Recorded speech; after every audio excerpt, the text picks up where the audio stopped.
পৰেশৰবাসী ৰাইজৰ শ্ৰীচৰণত প্ৰণিপাত জনাইছো। মই বিশ্বাস কৰাৰ কাৰণে আমাৰ সকলোৰে আমাৰ অসমৰ ধনীত মুখ্যমন্ত্ৰী ধন্যবাদ জ্ঞাপন কৰিছো। মুখ্যমন্ত্ৰী জয়ন্ত মই আন্তৰিকভাৱে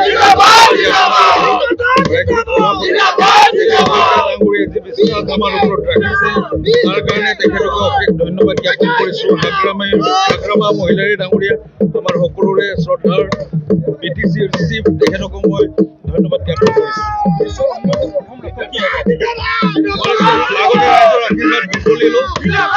সুন্দৰভাৱে আমি পৰিকল্পনা কৰিবলগীয়া বহুত কাম আছে।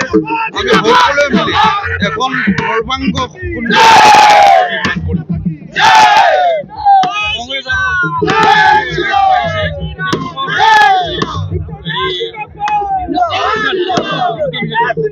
আমি বেলেগৰ কথা নাভাবো, আমি কি কৰিব পাৰিম, আমি সেই এটা লক্ষ্যলৈ আগবাঢ়ি যাম।